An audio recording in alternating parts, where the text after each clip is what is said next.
Sveiki visiem!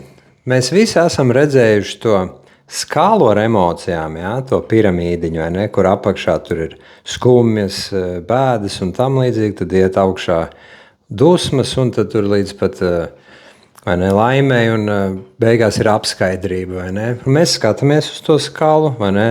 Jo zemāks vibrācijas, sliktāk. Vai ne? Un mēs sev pasakām, nu tā tad dusmoties ir slikti. Un it kā, nu, ja tā ņem, it kā ir dusmoties slikti, vai ne? Un tad, ja mums ir vēl kādas problēmas ar dusmām, dusmu lēkmēm, vai ne? Un mēs kļūstam lielāki un apzinātāki, mēs saprotam, ka tā ir problēma. Un ko mēs cenšamies darīt? Mēs cenšamies to apspiest, jo tas jau ir it kā slikti, vai ne? Nu, nav taču pašam pēc tam vaina ir, ka tu esi kādam uzkliedzis vai nekontrolējami sabļāvis, vai ne? Un varbūt pat ļaunāk, vai ne? Uzbrucis kādam vai ko, vai ne? Vaina grauž nost, un tad paskatāmies tajā skaliņā, vaina ir vēl sliktāka emocija.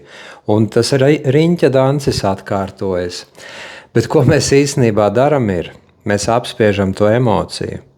Un ja mēs aizējām atpakaļ pie Junga teorijām, ja, 20. gadsimta pašā sākumā Jungs jau visu to saprata. Tā ir tā ēnas puse.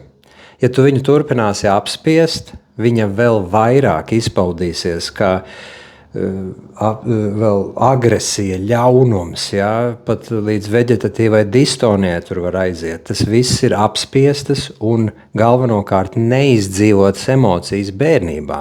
Mums visticamāk bērnībā teica kāds, ka ir slikti dusmoties, neļāva dusmoties, un mēs tagad to turpinam apspiest. Tāpēc kritiskais moments ir iet terapijā, kur mēs tiekam caur regresiju, aizvesti atpakaļ bērnībā, kur mēs varam to visu pārdzīvot, izdzīvot pareizā veidā, integrēt, apzināties, ka normāls dusmas, tas ir pilnīgi normāli un vajadzīgi, tas ir tas, kas mums dod spēku novilkt robežu, ja, pastāvēt par sevi. Normāls, adekvāts dusmas ir ļoti laba un vajadzīga emocija. Neskatieties uz to skaliņu, nedomājiet, ka dusmas ir sliktas kā tādas. Ja? Tā skaliņa jau ir no Budas apskaidrības līmeņa. Ja? Buda, viņš tur vairs nenolaižas. Ja? Tu esi Buda, es esmu Buda. Nē, mēs esam dzīvi cilvēki. Un mums tas ir jāsaprot, ka apspiestas emocijas vienmēr izpaudīsies vēl trakāk, vēl trakāk. Un nav jāskatās uz to skalu no tāda redzes viedokļa, ka tās ir sliktas emocijas.